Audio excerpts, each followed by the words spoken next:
Hello, HomeWorks members, and welcome to your 2023 district meeting. I'm Angel McCliggett, and I'm the Employee and Member Engagement Manager at HomeWorks. I'm here to serve as your moderator for tonight's virtual event. Before we begin, let's quickly cover our meeting protocol so you know how to participate this evening. You can interact with us during tonight's meeting by using the simple buttons that pop up on your Zoom webinar screen. The first button is Raise Hand. You'll use this button anytime you'd like to make a motion or second a motion tonight. Next up is the chat button. You can type in the chat box if you'd like to make a comment, nominate yourself or another member for a position, or bring up any matters of business this evening. The Q&A button is to be used if you have a question that you'd like to pose to our CEO. Clicking on this button will bring up a box that allows you to type your question, which we will pass on to Mr. O'Neill for the Q&A session at the end of tonight's event. Our communications manager will be monitoring your comments and questions throughout the meeting, and we will be sure to follow up with you afterwards if any of your questions are unable to be answered during the live event. Back to voting. Anytime a motion has been made and you seconded this evening, your voting options will pop up directly on your screen for you. Simply click on the button representing the way you would like to vote, and as the votes come in, the polling numbers will show up right there on the screen so everyone can see the results in real time. Moving on, do you have your bingo card ready for tonight? We hope you'll join in the fun during the meeting by listening for keywords and topics and checking off any that you hear us discuss tonight. If you get a vertical, horizontal, or a diagonal bingo, write the account holder's name and HomeWorks service address on the card and return it to us via mail or email by May 29. Everyone who turns in a winning bingo card will be placed in a raffle for one of our 3 exciting grand prizes. I also want to remind you that if you'd like, you can follow along with some of the topics we discussed this evening in your digital district meeting booklet, which you should have received by email this afternoon. This helpful booklet can also be accessed at homeworks.org/D2 booklet. And finally, as always, be sure to stay logged on until the end of this meeting so you don't miss out on the prize drawings that you were automatically entered in just by attending tonight. We have a lot of great items that we are excited to give away, but you must be present to win, so stay with us. All right, now that you've got the basics down, it's time to get started. Here to officially kick off tonight's meeting is your District 2 Director, Jim Stebbins. Good evening. Welcome, District 2. I'm Jim Stebbins, and I've been honored that you have entrusted me to represent our district on the HomeWorks Tri-County Electric Board of Directors since 2017. As you know, I've been running in our director election again this year to serve another 3-year term, and I appreciate all of you who took the time to cast your ballot. Helping to guide the direction of our great cooperative is a responsibility that I take very seriously. I'm so happy to be here with you tonight to update you on exciting things that have been taking place at our HomeWorks over the past year. HomeWorks has been hosting these district meetings for decades, and it's such an effective way to stay engaged with the co-op we all own. One of the many things that sets cooperatives apart from the other utilities is that every member has a voice and a vote. So thank you for taking the time out of your busy schedule to participate in the democratic process of your cooperative. Our district includes over 2,800 members residing in and receiving service in Berry and Ionia counties. And I'm proud to have been a HomeWorks member in the Clarksville area for 49 years now. HomeWorks sure has come a long way in those 49 years, and the co-op has come even further in the 86 years that it was founded by farmers in Eaton, Ingham, and Jackson counties to bring electricity to their unserved rural areas. As you know, we are repeating that history today by bringing reliable, high-speed fiber internet to rural areas of mid-Michigan that other providers have often refused to serve. CEO Chris O'Neill will tell you all about that and several other exciting co-op projects a bit later. But first, we have some co-op business to conduct tonight. In addition to electing our board director every 3 years, as we have done this year, we also elect district officers each May. They include our district chair, Bill Nichols from Portland, who has announced that he's going to be stepping down from the position this year to move south to Alabama. Imagine that in the wintertime, huh? Thank you, Bill, for serving our district for so many years. We will miss you. Our district vice chair is Wilma Bailey from Lake Odessa, and our secretary is Chris Caesar from Portland. Thank you, Wilma and Chris, for everything you do for our district. Again, I am thrilled to be with you here tonight. I've said it before, but having informed members, owners, really does make Homeworks a stronger cooperative. I want to close by thanking you again for allowing me the honor of serving as your district director. Now please welcome our CEO, Chris O'Neill.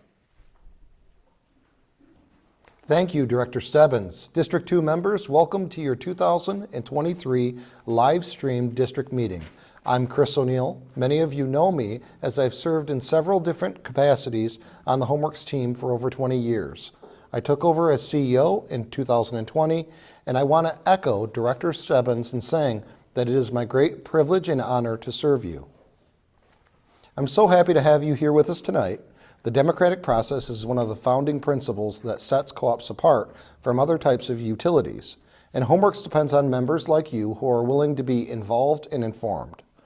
Plus, I'm very excited to update you on the things that have been happening at Homeworks over the past year. I think you're going to really enjoy the informative co-op update that we've put together for tonight's meeting.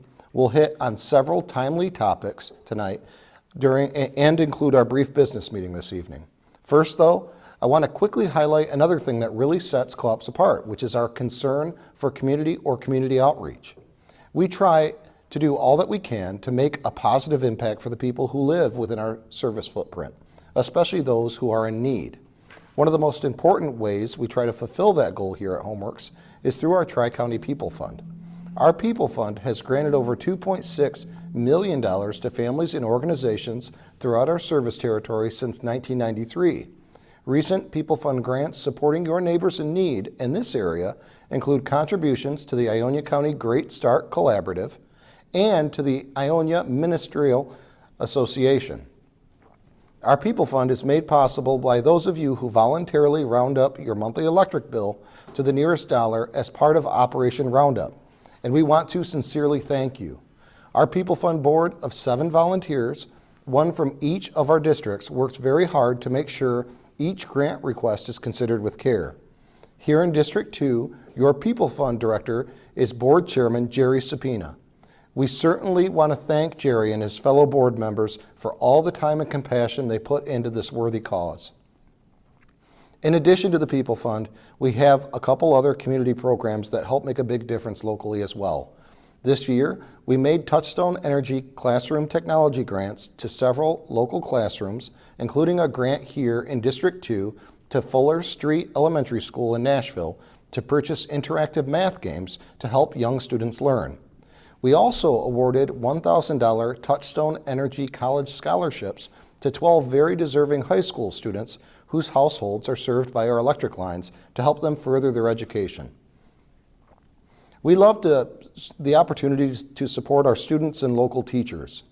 Recently, with the help of a matching grant program offered through one of our lenders, CoBank, we were able to donate $10,000 apiece to the Elsie Baby Pantry and the I Am Kids Third Meal in Fenwick to help them make a big impact for children and families in our service area.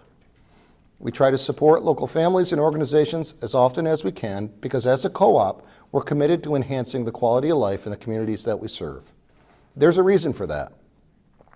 We don't answer to faraway investors, and our directors and employees all live right here in your neighborhoods. In fact, myself and many of our employees are Homeworks members. Like you, we are truly invested in rural mid-Michigan. You might remember that last year we told you about a new employee volunteer program we started to give our employees the opportunity to engage with their communities and to help make a difference for their neighbors. True to form, our employees have embraced that program and helped it grow exponentially in the past year. We thought you might enjoy seeing a glimpse of how they're making a difference throughout our service area, so we put together a quick video highlighting some of our volunteers.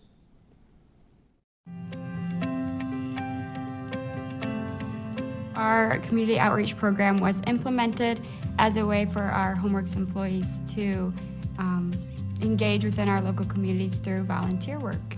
The program is important for the company to implement because it does recognize the individual employees for the time that they give to their communities. It also lets the communities know what we're doing for them. As a cooperative and member-owned, that's important for them to understand what our role is here. So I volunteer within the Homeworks blood drives. I've also went to the Portland Middle School and taught them a little bit about Homeworks and what we do and how they can get involved within our cooperative. I've also been to a couple career fairs doing the same. Yeah, I grew up in Portland, went through the volleyball program all through high school, and I saw people helping out when I was a player, so I thought maybe when I get older, I'll do that too. We also were able to donate to St. Jude's over $5,000, and to be able to write that check to them and send that to them, it meant a lot. So many individuals or organizations need help. You see the need and you see how appreciative they are of you helping, and it can't help but make you feel good. So part of the cooperative principles is concern and care for community, and we recognized that we had a whole slew of employees that were out volunteering, giving their time, money, whatever they could in their local communities. So we thought it was time for us to start recognizing it. Each month, our employees submit a Google form with how many volunteer hours that they have done that month. And then with our Touchstone Energy funds, we have purchased little rewards. So for example, when they reach 5 hours, they get a little koozie cup as an incentive, as a thank you for volunteering within our community. Homeworks is such a great organization that is so diverse in helping people, individuals, schools, nonprofits. They make it so easy for us to do that. It makes you feel good about working for Homeworks Tri-County.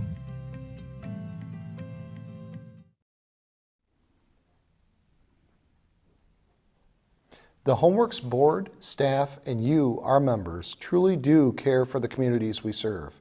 And I think that comes through in everything that we do.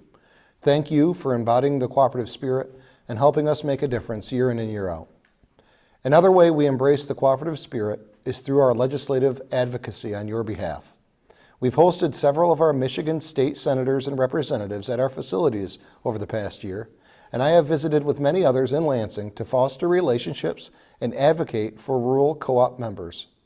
Advocacy regarding issues affecting rural America and our local communities include broadband access, electric reliability, power supply, easements, and more.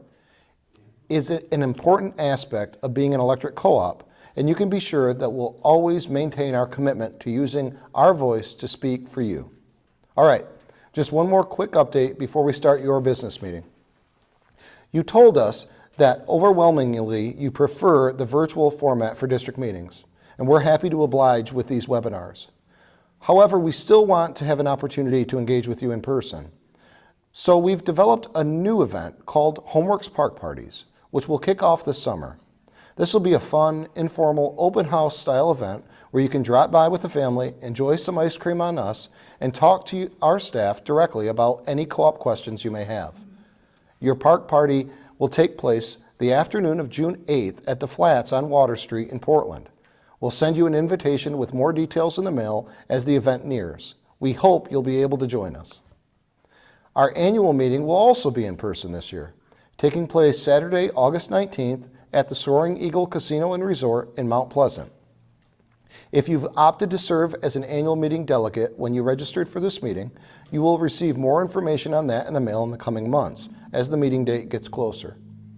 All right, I'll be back with a brief pre-recorded operations update for you in a few minutes. First, you need to conduct your annual business meeting.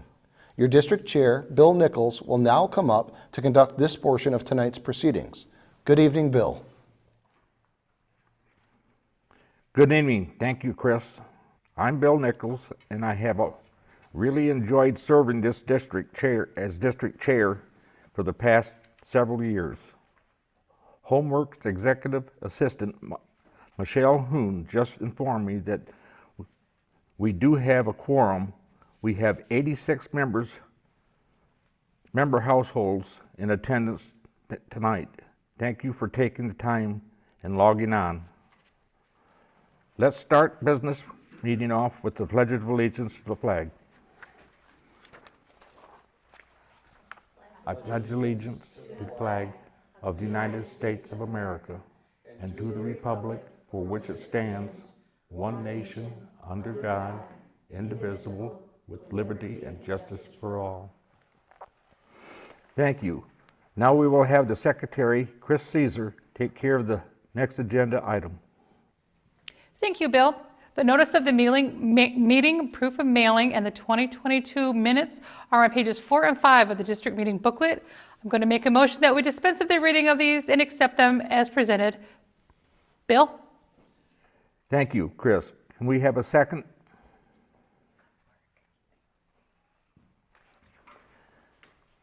Thank you. Whoops, wrong part.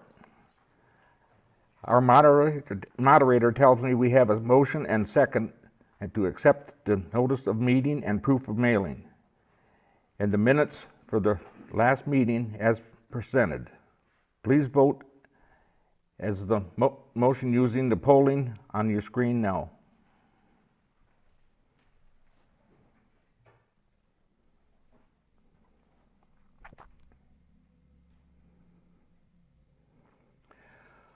When you registered to attend this meeting, you were asked if you wanted to be invited as a delegate for Homeworks annual meeting in August. Those of us who are signed up for the serve 2023 annual meeting delegates are listed on page 7 of your district meeting booklet. I move that we dispense of the reading of the delegates and accept the list as presented. Can I have a second? It has been moved and seconded and approved, and the delegates as presented. Please vote now using the functions on your screen.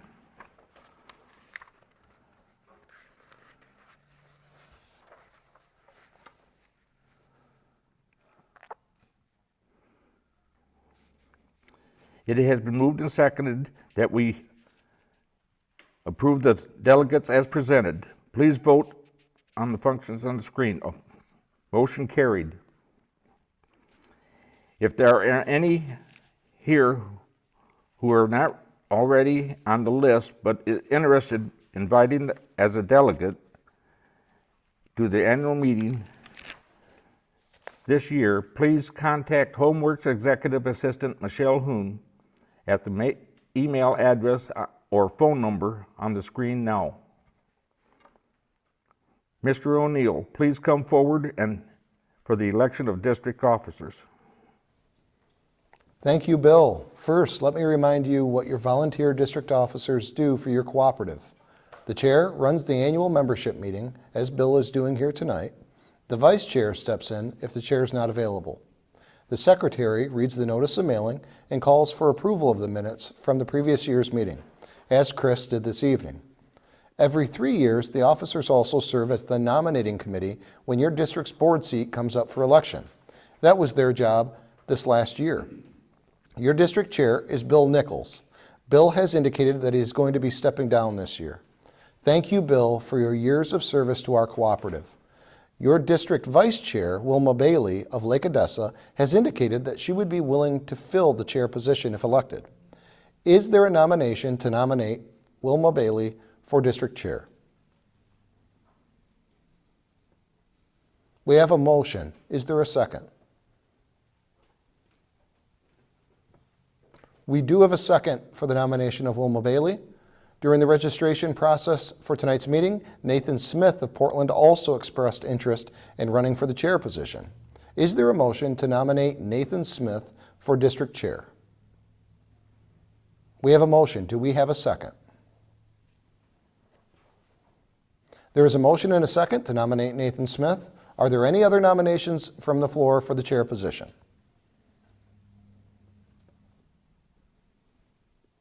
If not, let's move forward with voting for the chair position. Please vote using the polling on your screen now.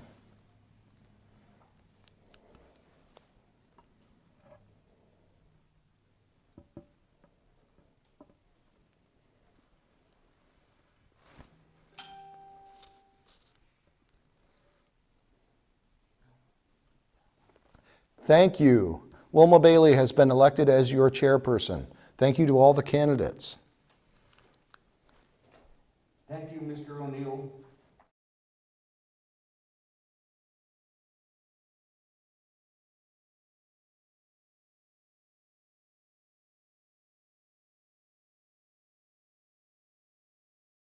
Currently is Wilma Bailey. Wilma was just elected as your chairperson, so we'll need to fill Wilma's vice chair position. During the registration process tonight, Nathan Smith and Nicholas Heminger of Portland both expressed interest in running for this position. Is there a motion to nominate Nathan Smith? There's a motion. Do we have a second?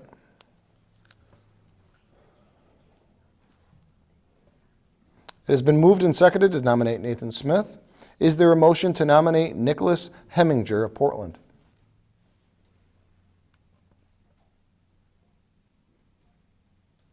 There's a motion. Do we have a second?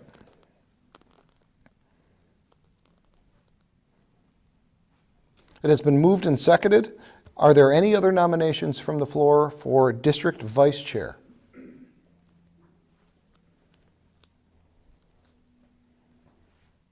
If not, let's go ahead and vote on your vice chair position. Please use the polling buttons on your screen now.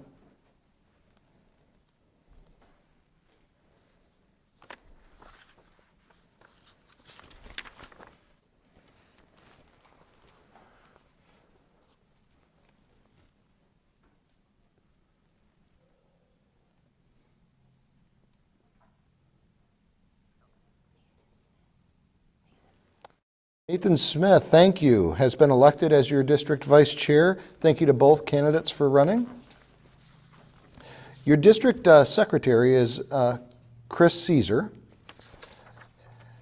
of Portland. Chris has indicated she would agree to serve as district secretary again. Is there a motion to nominate Chris Caesar for district secretary? We do have a motion. Is there a second? It has been moved and seconded to nominate Chris Caesar. Are there any additional nominations from the floor? If not, which it sounds like there are no additional nominations, let's vote on your district secretary position using the polling buttons on your screen now.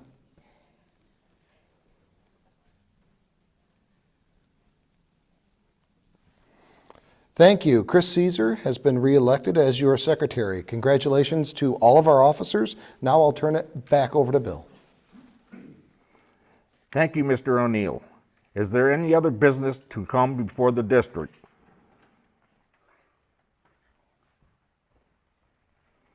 If not, I will accept the motion to adjourn. We have a motion. Is there a second? Moved and seconded. Please vote using the polling functions on your screen now.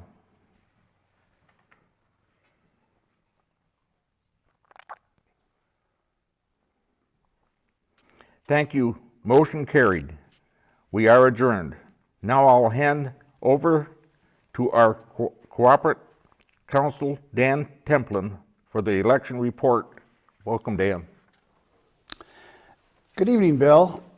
As chair of District 2, Bill also served on the district nominating committee this year, along with Vice Chair Wilma Bailey and Secretary Chris Caesar. This year, we introduced a convenient new electronic voting option to go along with our traditional mail-in ballot. To begin the election process, a notice was printed in the January issue of Country Lines magazine, informing you, the members, of the election for the Board of Directors seat this year. It also stated who the nominating committee is and what the qualifications are to serve as director of the cooperative. The nominating committee accepted suggestions for qualified candidates from any member in the district. By February 4th, the nominations had to be submitted to the office of the cooperative for verification. This year, your incumbent director, Jim Stebbins of Clarksville, was the only nominee in the election. The nomination report was posted in a public place at the cooperative offices so members could see this nomination. Nominations by petition were accepted until February 21st, in case someone decided to nominate themselves or a neighbor. There were no nominations by petition. An email went out to members on April 4 announcing the opening of balloting and providing instructions on the electronic voting format. The nominations and candidate biography were also published in the April issue of Country Lines, along with a mail ballot and an envelope addressed to an independent balloting firm. Members were told they could vote by mail before May 2nd.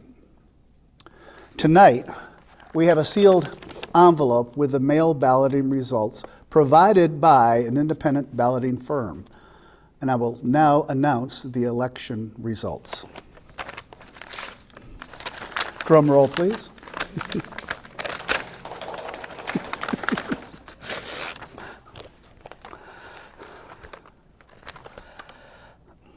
And what a surprise. Congratulations, Jim Stebbins. You've been reelected as Director of District 2 for a 3-year term. Director Stebbins will be officially seated at the Cooperative's annual meeting in August. Thank you, all the members of District 2 who took part in this democratic election process by casting your vote. The voice that you have in the operation of your co-op is something that really sets HomeWorks apart from investor-owned utilities. Now let's turn it over to the successful director-electee, Mr. Stebbins, for a few words to the membership of District 2. Well, all I can say is thank you again for having faith in me for another 3 years.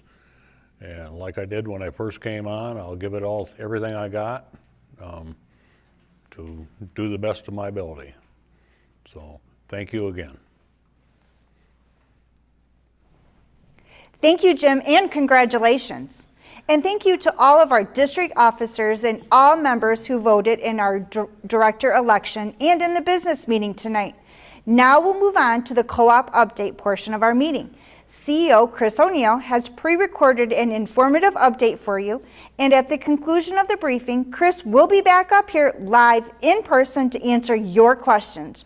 Remember to use the Q&A box at any time to enter any questions that you would like to pose to Chris.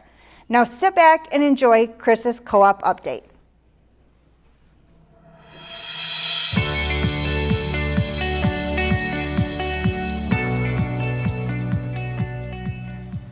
Hello, HomeWorks members. You just finished up your business meeting, which is one of the main reasons we ask you to attend your district meetings each year.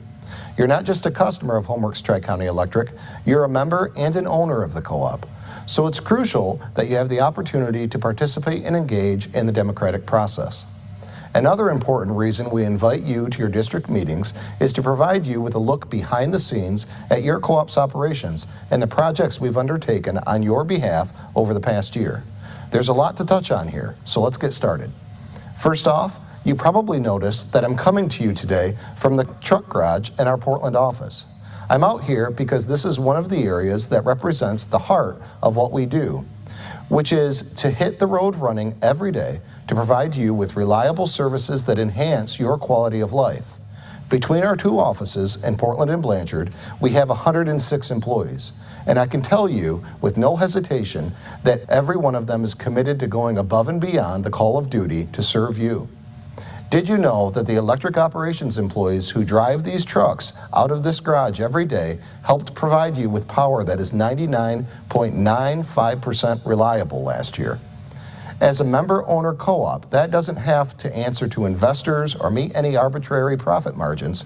We're able to invest in the type of regular system maintenance and upgrades that prevent outages before they happen. And when storms come in and outages do occur, these trucks hit the road immediately, and our employees work to restore your power safely, quickly, and efficiently.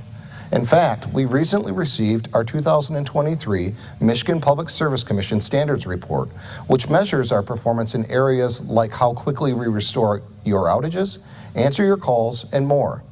While large electric utilities in our state regularly struggle to meet these standards set forth by the MPSC, I'm proud to say that our 2023 report shows that we far exceeded those standards in every single category measured.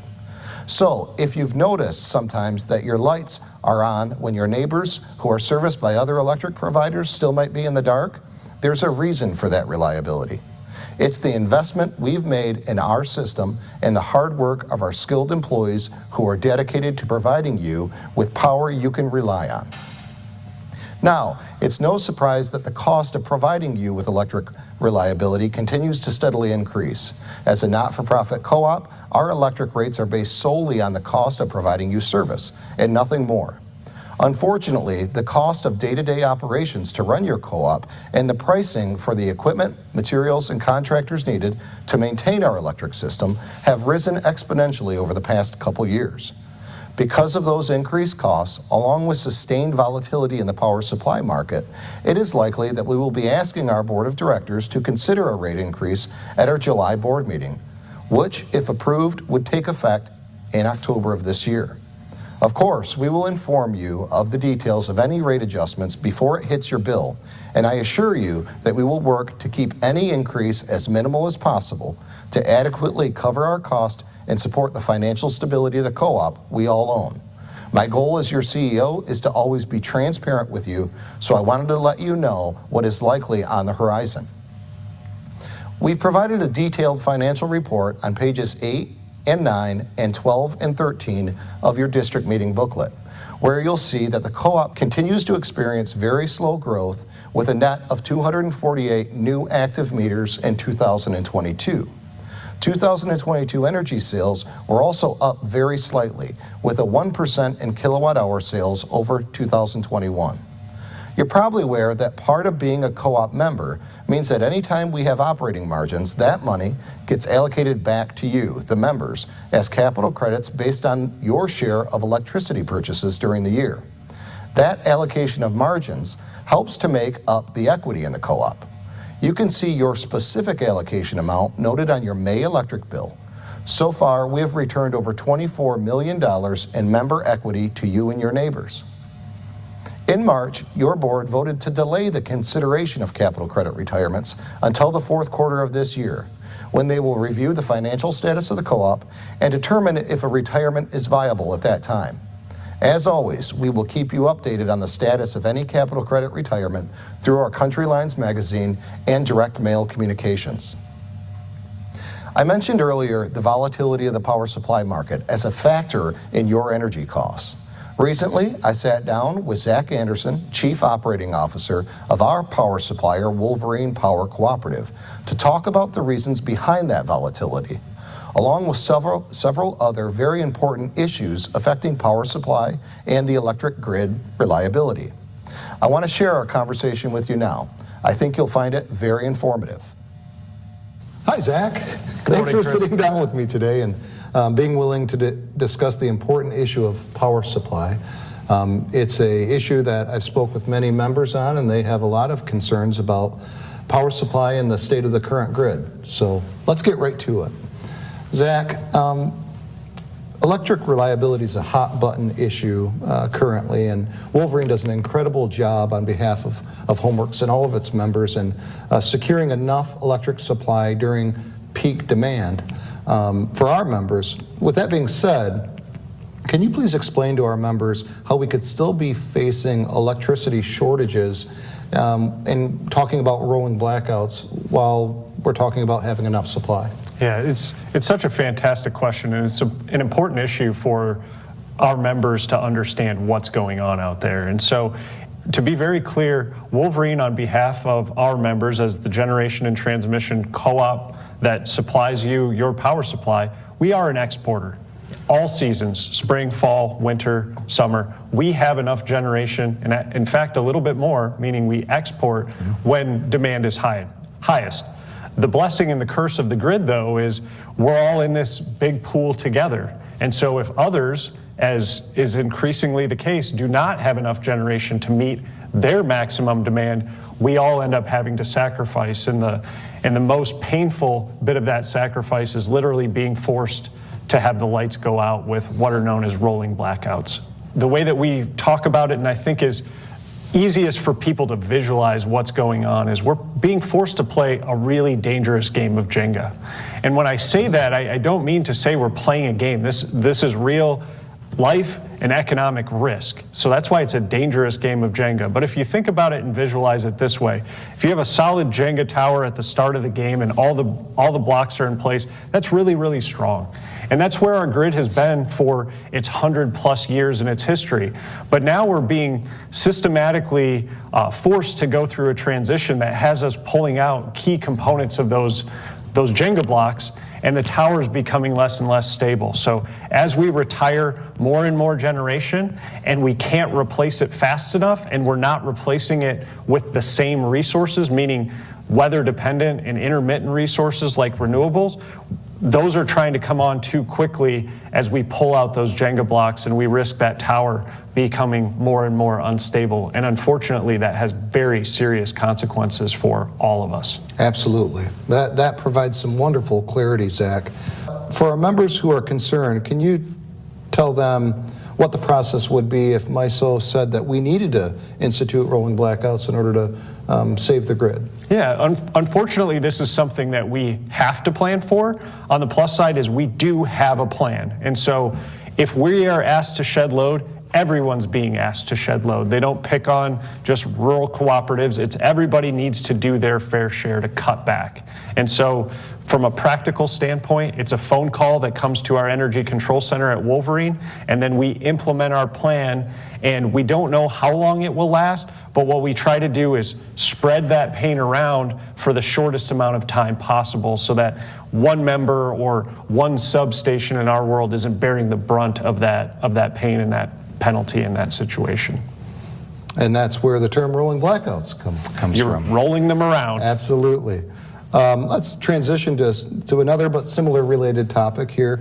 Our members at Homeworks hear a lot about our electric reliability and our investment in electric reliability.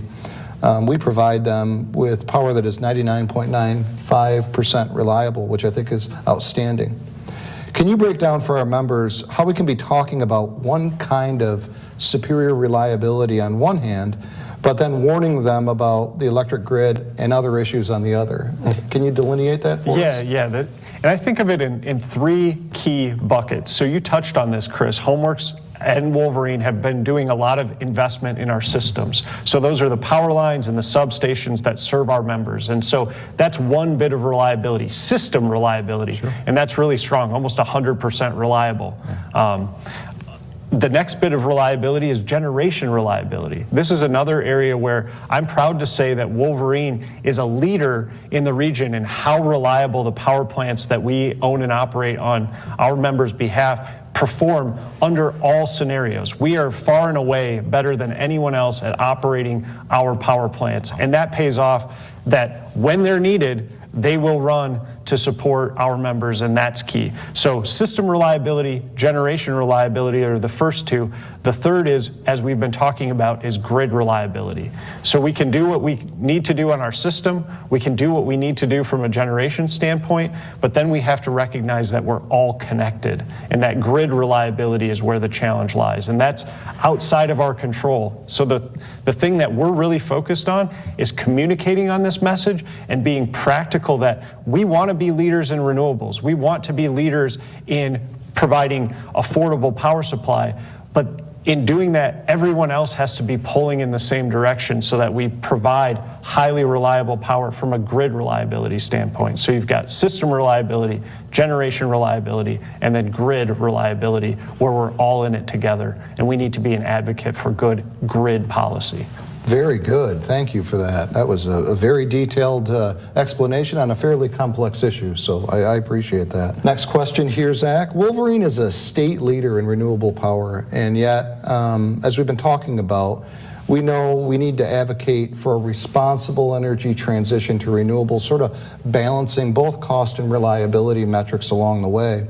What do you see as the role for renewables being now, and maybe what the role changes to in the future?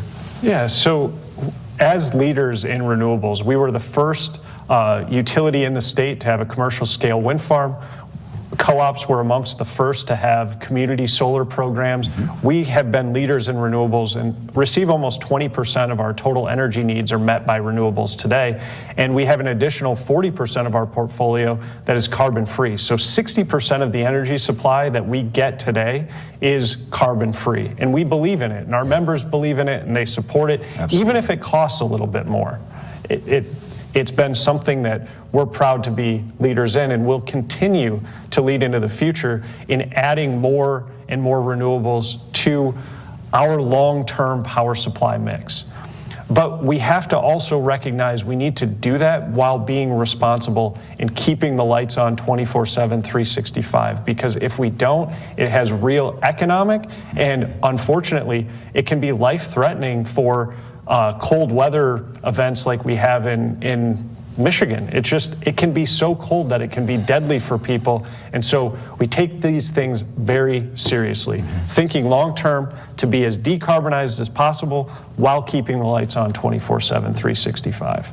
And that's an incredible balance that you do strike. And so, Zach, thank you for sitting down with us today. You provided some great information to our members on power supply, an issue that I know really resonates with them, especially currently when costs are going up. And there's a lot in the news about power supply and potential rolling blackouts. So one thing I will say is we definitely appreciate everything that Wolverine does on behalf of our members, especially to provide them with safe, reliable, and affordable power supply. Thank you so much. Thank you for having me. Appreciate it. There are a lot of complex issues there, and I appreciate Zach sitting with me to break them down for you from a power supply perspective. One thing Zach mentioned quite a bit was carbon-free and renewable energy. You might not know that we offer a great renewable energy program for our members with 3 different levels of participation. We also offer a robust energy optimization program to help you save money by integrating beneficial electrification and energy efficiency measures at your home. Last year, the program helped our members to save over $107,000 and over 832,000 kilowatt hours. I encourage you to take a minute to check out our EO page at homeworks.org/EO to learn more about our rebates and incentives. Next up, let's move into some very exciting news on our Homeworks Connect fiber internet project. I'm thrilled to report that just this month, we've completed our fiber network build-out to our entire membership. That's over 2,100 miles of fiber line built over the past 5 years as part of this $94 million investment in delivering reliable, high-speed internet across our rural mid-Michigan footprint. You might remember that it was May of 2018 when we officially undertook this project and made the commitment to our board to complete our mainline construction within 5 years. I could not be more proud of the fact that despite the unprecedented challenges of the pandemic and other obstacles along the way, we have met that commitment. We are still finishing up our fiber splicing in parts of our northern service territory, so our fiber service is not available to every single member home just yet. But we are very close to reaching everyone. To celebrate this momentous completion of our network construction and everything this project means for our cooperative, our members, and the communities we serve, we put together a quick video on the project that I think you'll enjoy.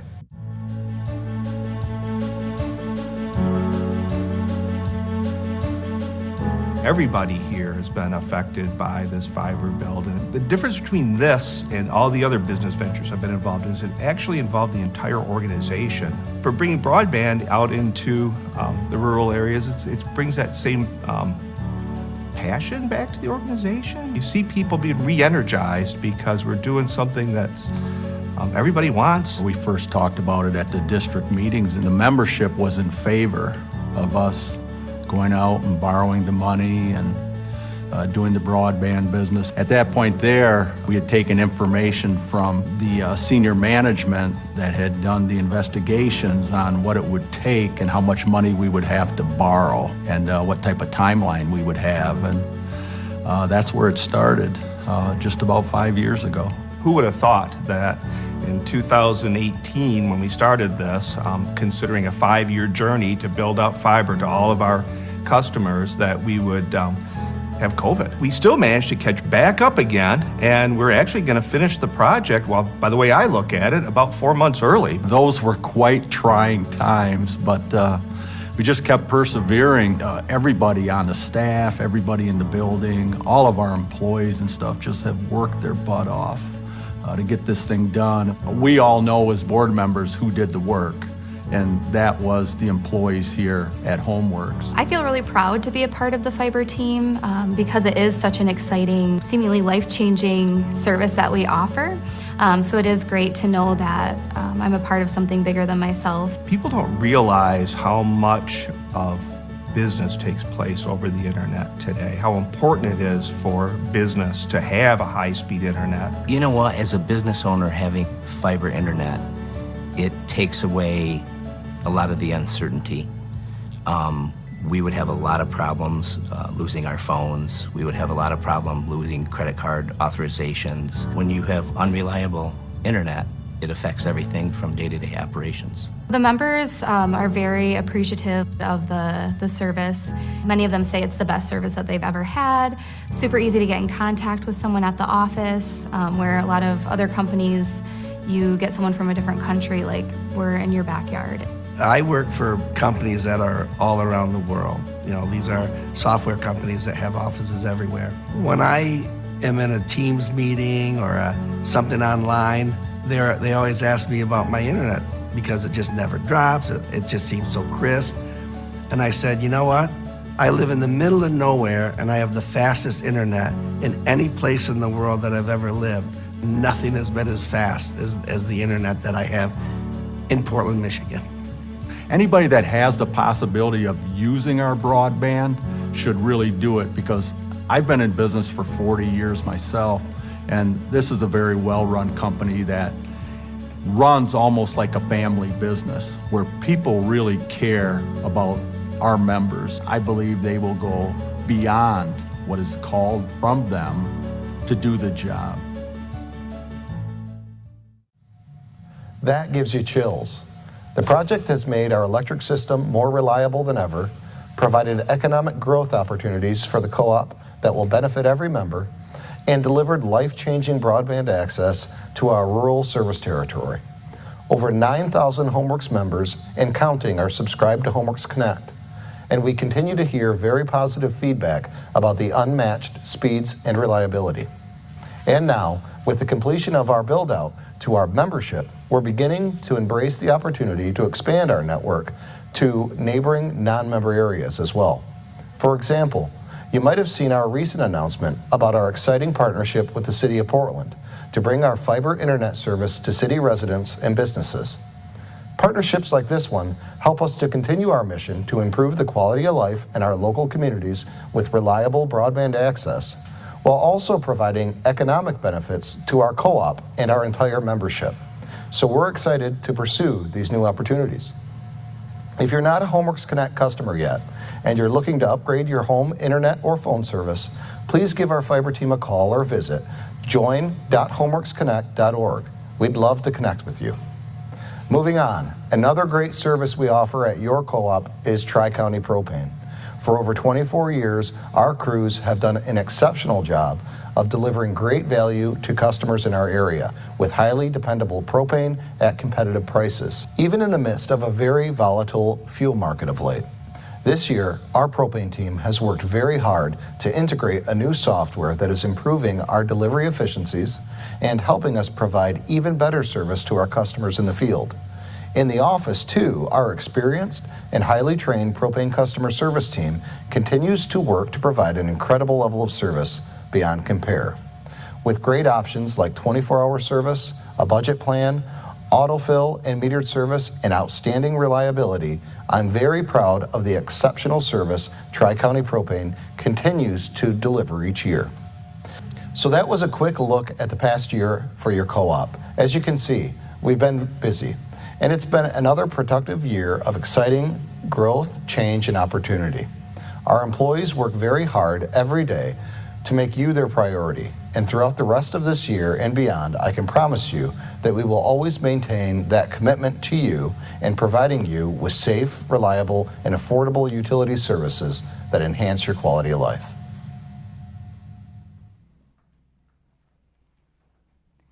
Thank you, Chris, for providing that great update. Now, Chris is back here live to answer some of your questions before wrapping up with the most exciting part of the night. Hopefully, it's not as exciting as yesterday. Our prize giveaways. If you have a question that you'd like our CEO to try to address tonight, please type it in using the Q&A button. We received a few questions from attendees prior to tonight's meeting during the registration process, so Chris will answer those now. Thanks, Angel, and welcome back. We had a couple questions that were submitted during the pre-registration process, so I'll cover those now.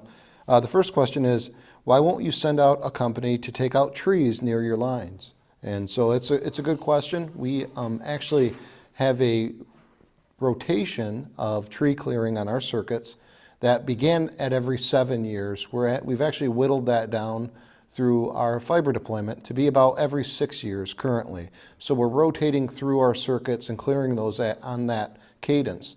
However, if you do have a tree that's near and or in the power line, we want to address that even if it's in between that rotation.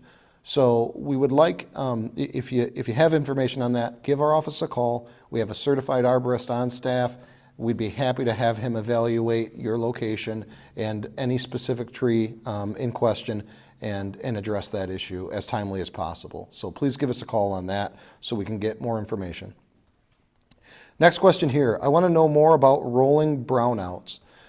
We provided quite a bit of that information in the power supply update, but really this isn't a HomeWorks issue. It's not necessarily even a Wolverine issue in that we have control of it.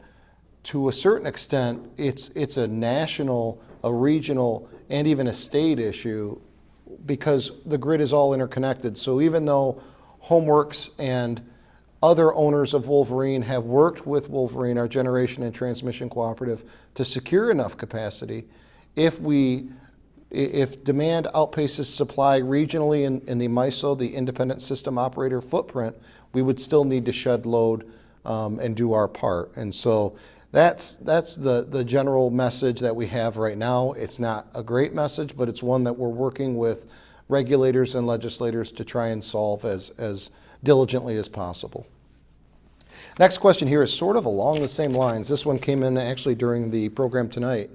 And it says, why are electric cars being encouraged when our grid can't even handle homes? And it's a wonderful question.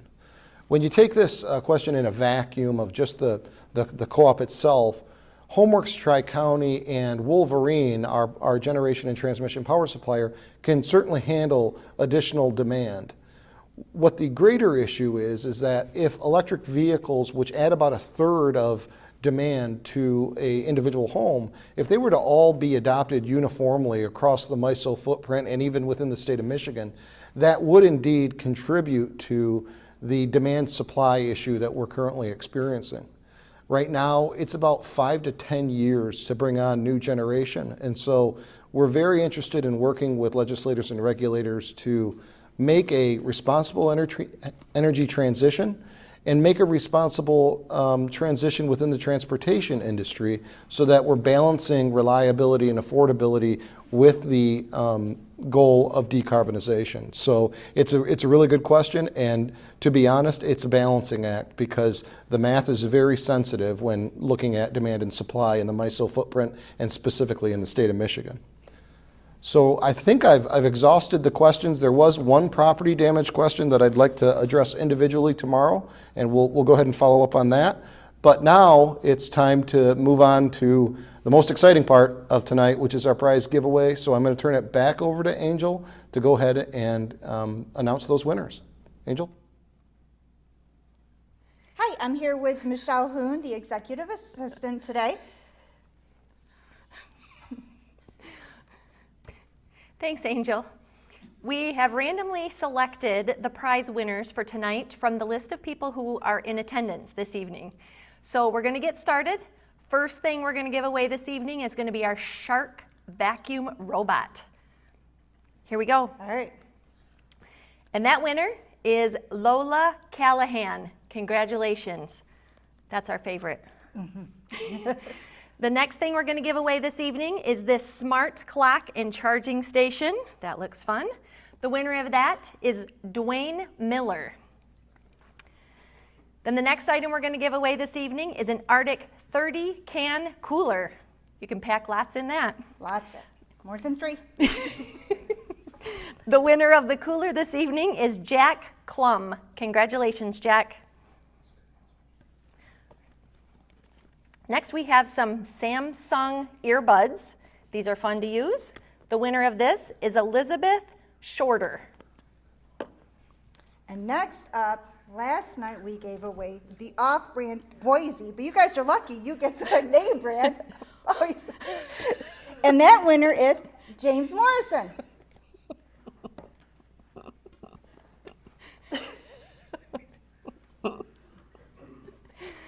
Next, we have our Ring doorbell, and the winner of that item this evening is Casey Bayless. Congratulations, Casey. What we also enjoy doing is we like to participate in our members and to help to provide for them. So what we're going to do tonight is give away a couple of gift cards for members in our area.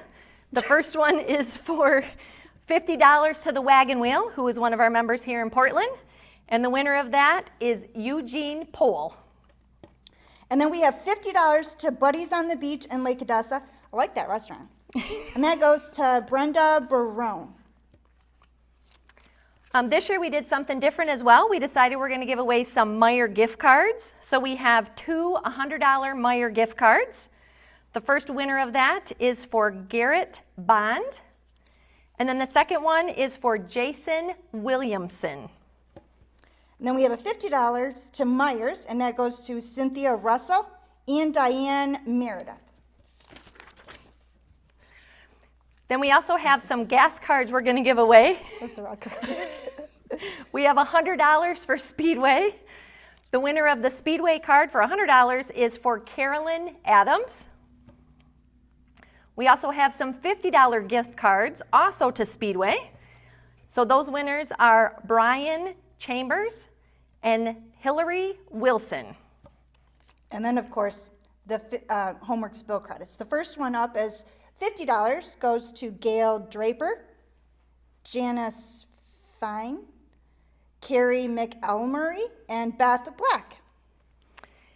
And a few more gift bill credits. We have some $25 Homeworks bill credits. Those are for Daniel Brown, Jeff Jones, Matt Bender, Carol Brown, and Jennifer Diraway. Congratulations, everyone. And that's it for our prizes this evening. Thank you so much for attending, and we hope you enjoyed your district meeting. If you want a bill credit this evening, it will be placed on your account in the coming days. If you want a gift card, we will mail it to you, and if you want another prize, we will be calling you to make plans to get it to you. If you get a bingo tonight, make sure to turn in your card by May 29th to be entered for the grand prize. All right, and I think that's the conclusion of our evening. Thank you all, and have a good night. Have a good night.